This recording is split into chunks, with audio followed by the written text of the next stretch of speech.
Yep, it is the beginning of the week. The day of the week that everybody dreads. The day of the week that some of us need more coffee than others. The day of the week that people moan and groan and try and pull their butt out of bed. Even though the bed is like, no, don't. You don't want to go to work today. This morning in live chat, I'm saying good morning to Numbskull, Neil, Katranime Girl, Fenrir of the Right. As I scroll down, I see a Panina in the chat as well. Good morning, everybody, and welcome to the Morning Brew. This past weekend has been absolutely nuts. I think I stayed on live streams mostly since 10:30 Saturday morning to about midnight. And Panina was doing her fundraiser this weekend, Saturday. It started at 3 p.m. She ran it for 12 hours, that trooper. And with a little under 200 subs, she was able to get a little over $161, I think it was, Panina, for breast cancer research. So that's not too bad for a small channel. Congratulations on that one. If you want, I can give you a wrench, and you can put that link in the chat here this morning to see if we can get a few more shekels in the bag. So, let's see what we can do here, if you are so inclined, madam, because charities are always good. I did an impromptu charity stream for my friend Magnus yesterday. I think I was on for about almost 5 hours, playing 3 different games on my main channel. That's the only time you're ever going to see me game on my main channel, because I'm trying to keep all my games on my secondary channel. $126, not bad. Morning, Jason. How are you? I am sorry I missed you. I kind of scrolled a little faster than I was reading. So, welcome to the chat this morning, or welcome back. You are a regular, so thank you for visiting me every morning. Let's see what else happened this weekend. Can't think of anything else. There were live streams. Morning, Wren. There were live streams like usual and things of that nature. If you can, because the link is still in the description, Magnus's PayPal link needs to be distributed until he reaches his goal of $3,000. Because being an owner-operator is really good. It's what everybody aspires to. But then again, it becomes the most major pain in the butt when you have a $12,000 repair bill and you need a $3,000 down payment on a loan so you can get paychecks back in the positive. And as you can see, the news hound doesn't look like he's on the bed, but he is kind of curling up behind me just underneath the pillow. So he's asleep like he usually is, which is why you're not seeing him in the main part of the bed. So we have got a lot of news stories to cover. So let's go ahead and jump into that, shall we?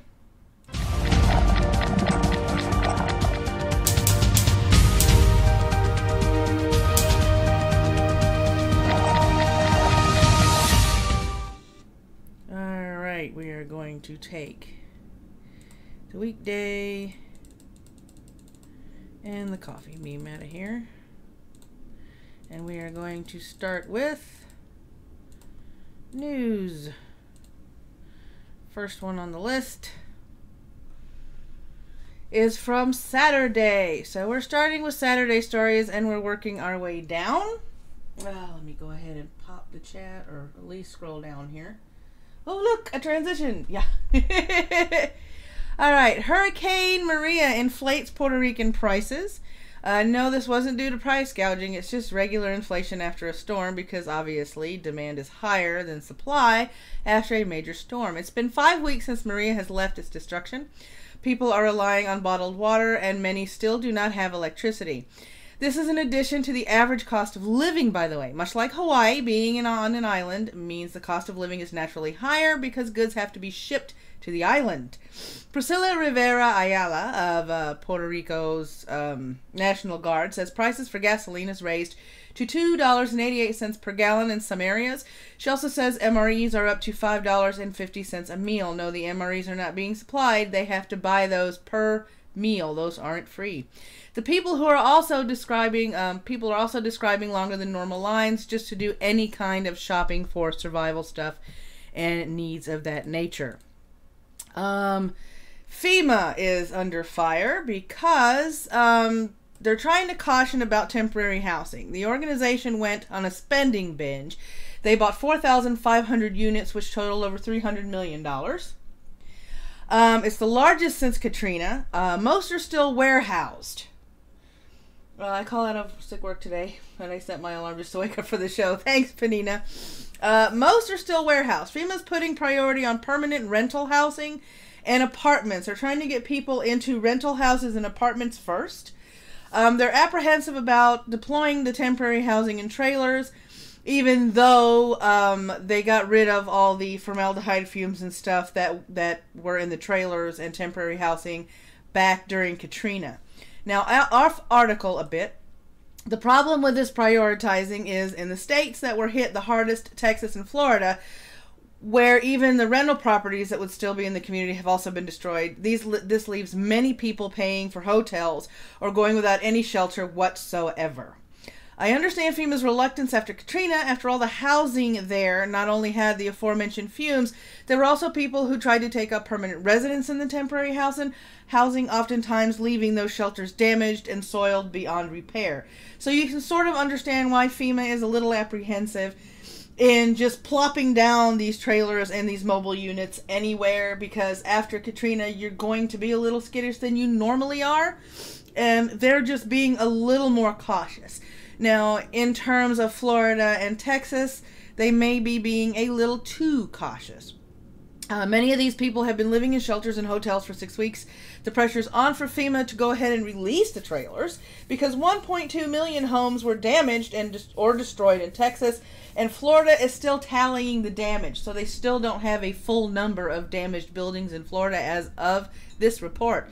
FEMA has to go through an evaluation. The steps in this evaluation is they have to evaluate the claim, find the right solution for the families or the people. They try to move families to undamaged rental homes or apartments near the neighborhood, and they try to reduce the reliance on mobile homes as much as possible. Trailers no longer have the toxic substances, and some claim the process makes the wait times longer, which it does. Thanks. So FEMA's under the gun as they usually are. They're still trying to do cleanup efforts, help with cleanup efforts, and I'm sure there's a lot of insurance companies still assessing damage. This is going to take a while. I mean, 3 hurricanes hit all these areas, Puerto Rico, Florida, and Texas. There's a lot of cleanup to do. FEMA has got a lot on their plate. A lot of organization problems is what they're going through, and they're always going to be under fire, and they're always going to be highly scrutinized. So we have that. FEMA itself has to be reviewed. Yes, it does. It does have to be reviewed. I completely agree with that, Finn. On Sunday, Somalia, 29 dead as siege ends. 2 security officials have been fired due to failure to prevent these attacks. Al-Shabaab is claiming this past attack. Andalus radio station Mujahideen fighters were going after the apostate officials. Those of us know what apostate means. The gun battle Saturday night started when security forces stormed the building. They confirmed 29 deaths with more expected. This was weeks after that double bombing which killed over 350 people. And they're still waiting to pull out even more bodies and claim more deaths out of that particular bombing that happened those weeks ago. Al-Shabaab is affiliated with Al-Qaeda, even though they're looking to overthrow the UN-backed Somali government. They say that they didn't do the bombing a couple of weeks ago. They say. And I always use the air quotes for that because you never know. Because Al-Qaeda claims everything, but not everybody tries to claim everything that happened. The attack started when a car bomb rammed into Nashablad 2 hotel's gates. This is a hotel near the presidential palace. So obviously they were on alert. Abdikadir Abdirahman, director of Amin Ambulances, accused security forces of preventing emergency services from getting to the site. Hey, good morning, Scotch. How are you doing? Welcome to my chat this morning, or welcome back, rather. The government announced that they sacked Abdi Hakim Dahir Salid, which is the national police commander, for failing to stop or prevent attacks. They also let go the National Intelligence Security Agency, so the leader of that one, the general of that agency. And, you know, I think they should have, because he did a really freaking crappy job. If you can't prevent attacks, then I'm sorry. You don't need to be in the position that you're in, because you're supposed to be able to look out for these things and prevent them when possible. And so far, in the span of 2 weeks, there have been 2 major attacks that have led to deaths of your people. So you need to reassess your problem. Okay? Let me see what we've got here. FEMA itself needs to be... Yep, I already covered that. Let me see. Thank you. Yeah, you're doing a hell of a job.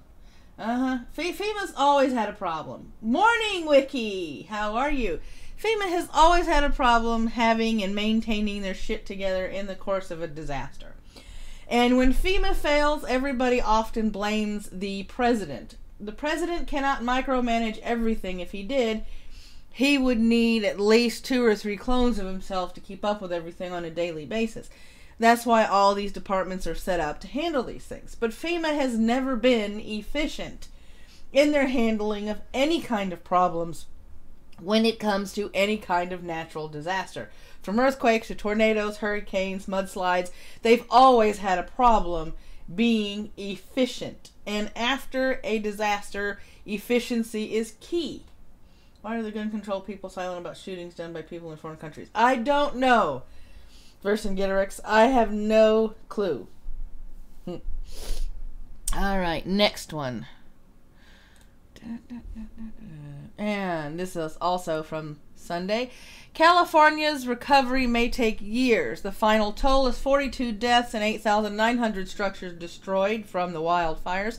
The fires started on October 8th, which forced over 100,000 people to evacuate.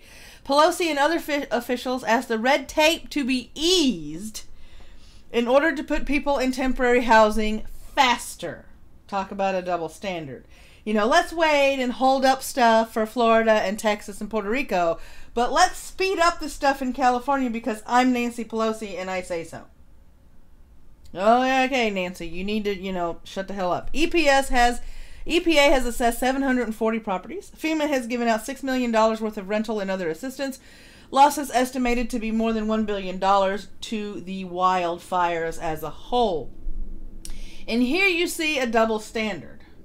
Morning, Callie. How are you? Because we're basically riding FEMA's ass at this point because, yes, they are slowing down the relief in Texas and Florida and Puerto Rico.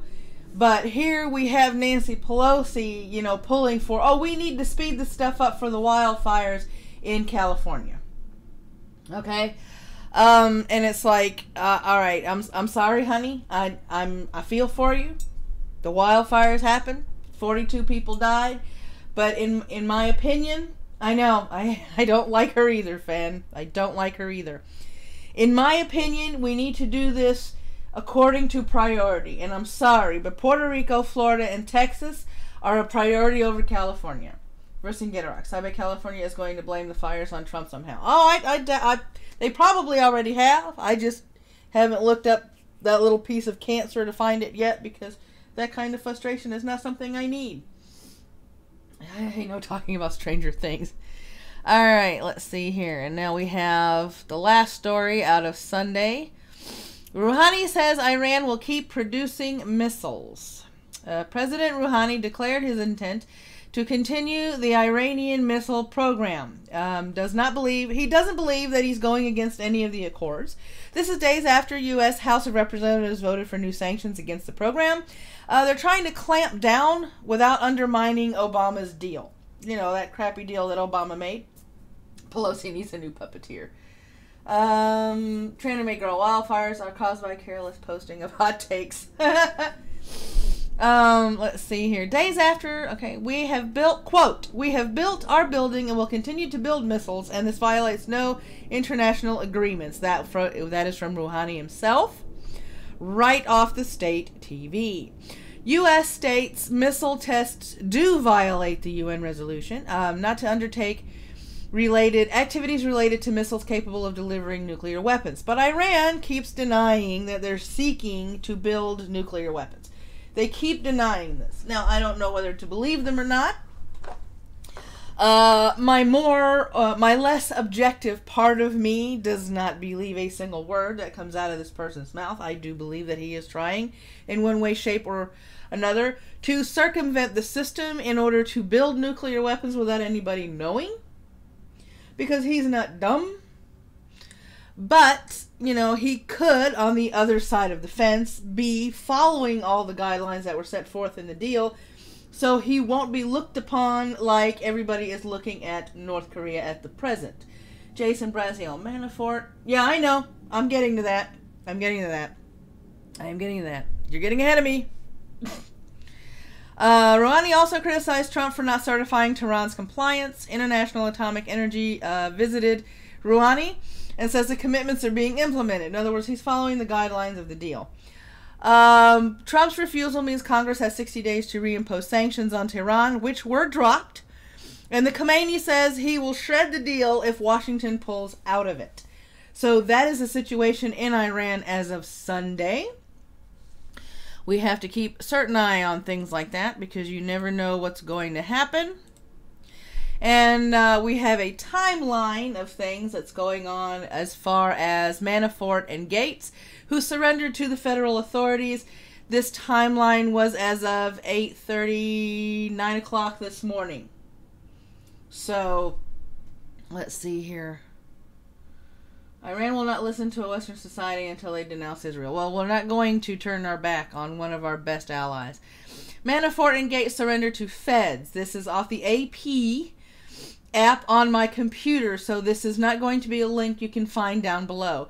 Mueller, a special counsel, lead to the DOJ investigation of Russia collusion, 8:21 a.m. Eastern Standard Time. Two told to surrender to authorities, Manafort, who's the former campaign chairman, Rick Gates, former business associate. 8:35, the White House declines comment, and the New York Times cited an anonymous person involved in the case as leaking this information. 8:45 a.m., they surrendered to feds, expected in court today to face charges. Anonymous source not officially authorized to speak says Gates worked out an arrangement to surrender. Manafort has been indicted by the grand jury, 12 counts. Of these counts, conspiracy to launder money, violating federal lobbying and banking laws, false and misleading FARA comments, FARA short for Foreign Agents Registration Act, and failure to file reports of foreign bank and financial accounts. Now, let me see. I know I did this. And I did not import it, so I am going to import it now because it needs to be taken a look at because I like to be thorough. This is just a snippet. The actual link is below. I'm going to make this a little bit bigger. I don't know if you guys can see this or not, but in 1966, FARA was significantly amended to focus on the integrity of the United States government decision-making process and to emphasize agents seeking economic or political advantage for their clients. The amendments were prompted by the excess of lobbyists struggling over their share of the sugar quotas, quote-unquote, legislatively determined after trade with Cuba. The principal sugar producer was prohibited. It required any person engaged in, quote, political activities, unquote, as defined as an agent on behalf of a foreign principal to register. This is substantially narrower than the original act, which did not require that the activities be, quote, for or on behalf of, unquote, the foreign principal. So that is the FARA as it stands. The rest of that is also linked below if you guys want to continue reading that. Let's see here. Goonies. Oh my goodness. Vercingetorix, we trade with them, we have talks with them, we try and help them in their region. They have just been an ally to us. You need allies on the world stage. Good morning, Rhetorical. Without allies on the world stage, you're basically up shit creek without a paddle because you have no negotiation power. You cannot strike deals. You can't make any kind of headway on the world stage without an ally or two or three or many. USS Liberty is. Oh. I'm going to have to look up the USS Liberty incident. Israel is our only stable ally and really only stable country in the area. Yeah, pretty much. The latest, Catalan party to take part in regional election. This is all these times, again, this is off the AP app on my computer. All times, Spain local time at 9 a.m. Catalonia civil servants fired elected leaders. It's happening, people. All I was wondering if there will be a smooth transition of power. Puigdemont viewed peaceful and democratic opposition to dismissal. He vowed that he was going to, have a democratic opposition which was peaceful to his dismissal. So they cleared house and now they're reorganizing. Likely to be accused of rebellion due to secession. That was at 9. 10 after 9. Carles Puigdemont, a Catalan separatist leader, ousted. Response to declaring independence for Catalan. Oops, well, there's... Prime Minister Mariano Rajoy is managing affairs. He's dissolved the parliament and he called for an early election the 12th of December. 20 to 11 a.m. Deposed officials will be able to claim their personal belongings and they're barred from official duties. 2 police officers were seen exiting Central Building with Roll following. Roll stated he would continue his agenda. 4 a.m. Eastern. Yep. So all this happened while we were asleep. 11 a.m. Interior Minister Juan Ignacio Zoido, quote, to recover normalcy in a discreet way under the principle of minimal intervention, unquote, in regards to central authorities. They're hosting a meeting in Madrid with the new head of the Catalan police. 3 days after Spain's central authorities began to manage Catalonian affairs directly. 11:45 a.m. Support for independence is waning. A recent poll indicated the majority of Catalonians are against breaking away. Now, as far... Oh, okay. Sorry. Alright. Poll indicated the majority of Catalonians are against breaking away. I can't attest to the validity of this poll, how slanted this poll was, so you can take this with a grain of salt. So what does this all mean for Catalan? It means that they are trying their best to be independent, but Spain and Madrid are still fighting against this. You have to take into consideration that Barcelona is in the region of Catalan. Catalan is a major tourist area because of Barcelona and other attractions there. Spain and Madrid and that government have been taking revenue from the tourists in order to run the country, but they haven't been allowing Barcelona and Catalan to keep a lot of the income that they rake in through the tourism. So that is what started the problem with the Catalonians wanting to be free and declaring independence, which led to the vote. Neil, the majority might have always been against it, considering that under 50% managed to vote in the first place. Stupid thing Spain did was prevent the vote with force. Yeah, exactly, they did. I mean, when you show up, when your security forces show up with rifles and you're dragging people out of polling places and you're shooting them with rubber bullets and you're shooting tear gas into the crowd to keep people from voting on a referendum, you're never going to get solid numbers as to who was actually going to show up to begin with to vote. Because you're trying to keep these people from exercising their right to vote. The movement may lose power when the December 21st election is held. So that's the speculation as we see it. As of noon, separatist politicians held meetings in Barcelona with eyes on the election. Both parties are holding separate meetings. Plans for the independence must be submitted by November 7th, and they have to have a full list of candidates by the 18th of November. 12:50 p.m. was the last entry in the timeline. Spain's state prosecutor seeking charges for members of ousted Catalan cabinet.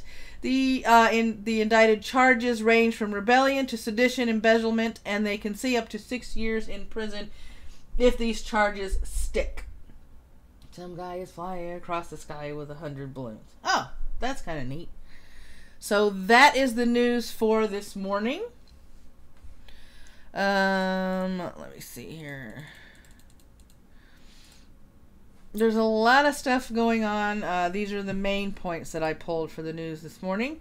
So, do they have the right to vote in Spain? Yes, so far they have the right to vote in Spain. It's just when they were voting for the referendum to be independent of Spain is when all hell broke loose.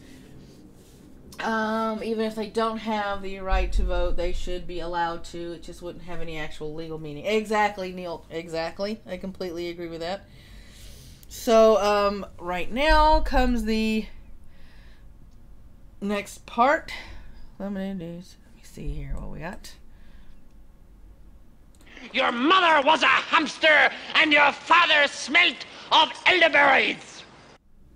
Yep, it is that time for video recommendations. Some are fun, some are entertaining, some are not so much. First one on the list is one of my favorite anime channels. It's called Anime Every Day, and he's discussing about when anime went digital. Welcome to my chat, Game Mafia. How are you? You're the first time you've been in my live chat. Welcome back, Malachite. Okay, and it's spam. So we are going to remove. And I don't need a bot. Yeah, it's probably a bot. I'm going to take a look at it in a minute. So, Anime Every Day is one of my favorite channels because he does go in depth. Yes, I do like anime.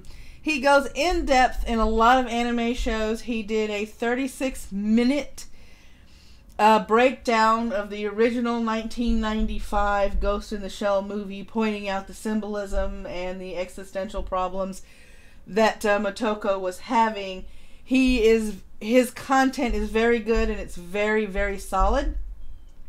And he goes through the whole history of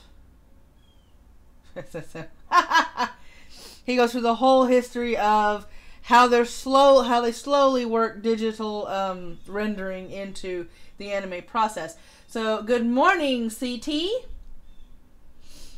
And good morning, Triax. How are you guys doing this morning? Aside from gaming, we need to have an anime club night. Yes, we need to have an anime club night.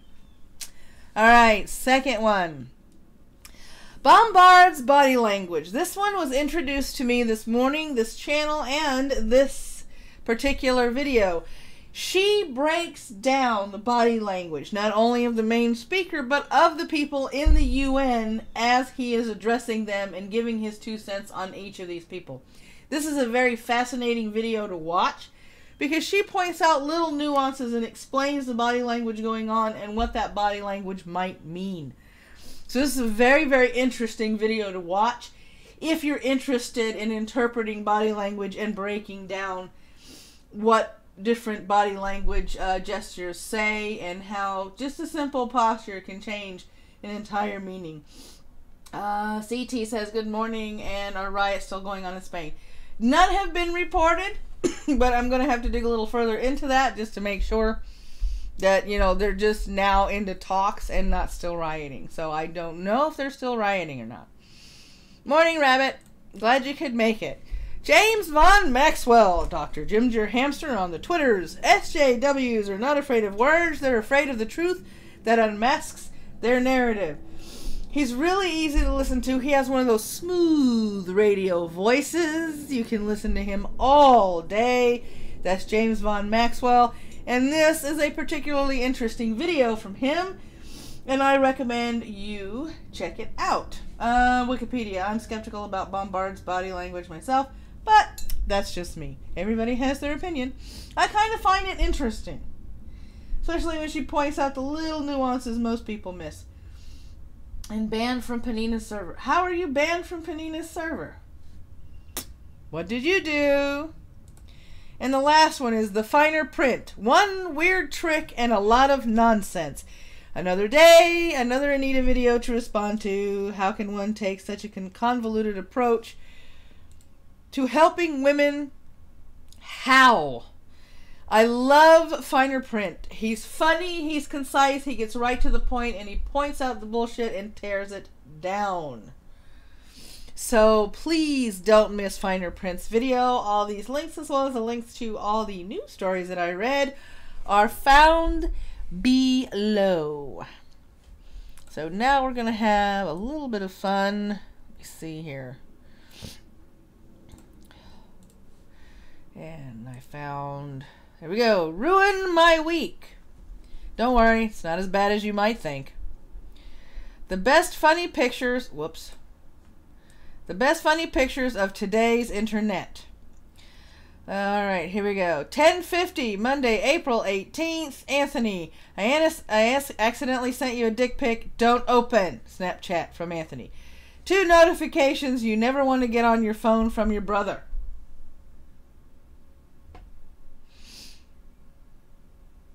Oh no. Somebody's having a bad day. Yeah! Put some text over my face. Because that's what everybody else seems to do in every freaking poster in a movie that he's in recently. Right? Right. Alright, here we go. See the dog? You need to start asking questions, Dave.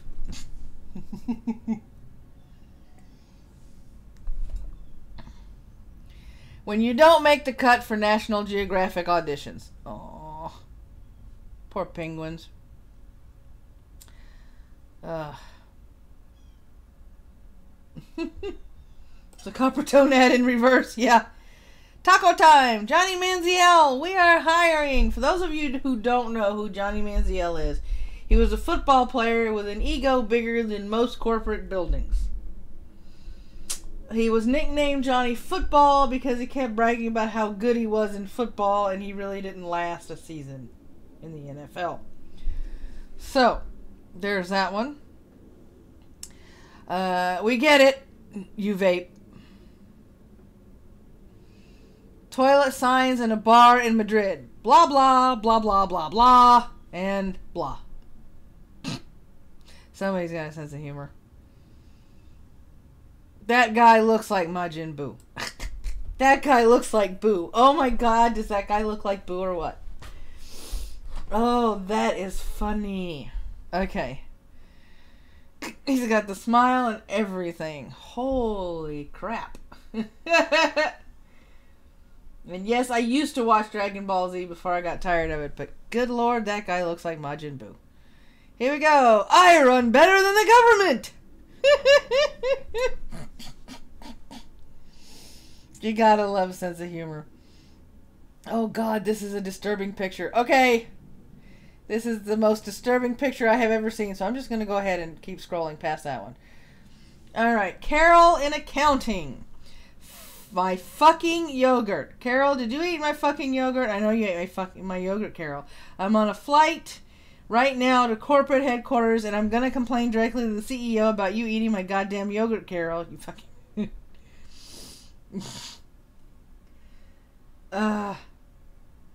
Is that Boo? Yeah, that is Boo he's holding. That is Boo he's holding. And those are 2 scared children, and I don't blame them, because good lord, that's a disturbing face.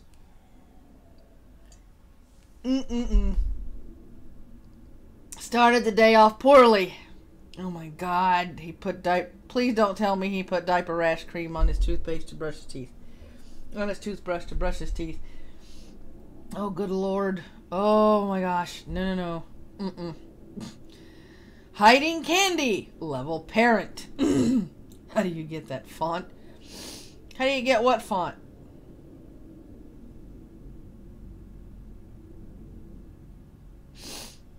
Oh, what the fuck am I doing with my life? Alright, and that is it for today's funny moments. Alright, there we go. See, as soft as a baby's bottom. Yep. Seems that way, huh? Okay, back to those pictures. He didn't squeeze the tube from the bottom. No, it didn't look that way, does it? Alright, let's see what we've got for the live stream announcements. Then we'll bring this back. Bip, bip. And I gotta get the right page. Scroll it up, because we gotta scroll it up. 7:30 in the mornings. If you're up that early in the morning, we have Rhetorical Sunrise with our very own Rhetorical Entertainment, who likes to hang out in my live chat every now and again, or listen to the show while he's working. Kumite at 11 a.m. Eastern Standard Time with Tonkasaw, and he's probably already started that, which means he's probably got some mashup music going on. Irate Bear is hosting his Ghost Poo podcast at 6 p.m. Eastern Standard Time. Jason has his pub at 8 p.m. And Lords of the Night at 9 p.m. is on Some Dumb Americans channel. Let me see. The one in the message about yogurt. I don't know. I'm gonna have to look. Hang on. Being a professional driver has its demands, but when you're an owner-operator like Deacon, you're also responsible for fuel and any repairs when your truck needs them. And that's the rough spot where our beloved Magnus is in right now. He had to make repairs to the tune of $12,000 on his rig, leaving him in the hole financially. He can get a loan, but he is $3,000 short of reaching the point where he can get one. Right now, it's about $2,500 short. His truck is also his home, where he eats, sleeps, and streams with Wren, Red Robot, and others. Remember, it's truckers that deliver to your grocery, electronic, and mega stores. They make sure we have what we need every day, so it's time we give back to them by helping one who needs a hand up. Yep, Kumite is on now. Let me see here. Aww. So, there is our stuff. Let me see. Oh, you didn't have to retract that. Alright, so that is what we have going on. And yes, I will be shilling that link at the end of just about every show. If you want to recommend any videos, the videos have to be at least 7 days young, because I like to keep them relevant to the past week's events. You can DM the link either to my Twitter, that is always open, or if you are on Discord, you can DM it through Discord, and I will take a look at it. If I do recommend it on the show, you will get credit for said recommendation. If you want to submit news stories, you can do the same thing. DM me. I like to end the shows on a light and funny note. I did have to because it was an incorrect statement. Okay. I do like to end the show on either a funny or a cringy note. So if you do find articles of cringe, articles that are kind of feel-good articles, like good news articles, or funny memes you want me to read on the show, once again, DM me. I will take a look at them, and if I use them, I will give you credit in the description for having submitted them for the day. So, don't forget, there are several ways that you can support this channel.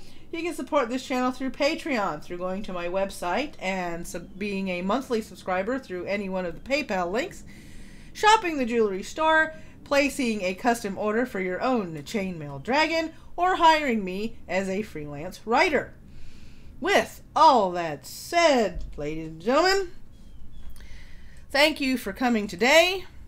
May your coffee ever flow, may your caffeine be ever strong, and may you have an absolutely marvelous Monday.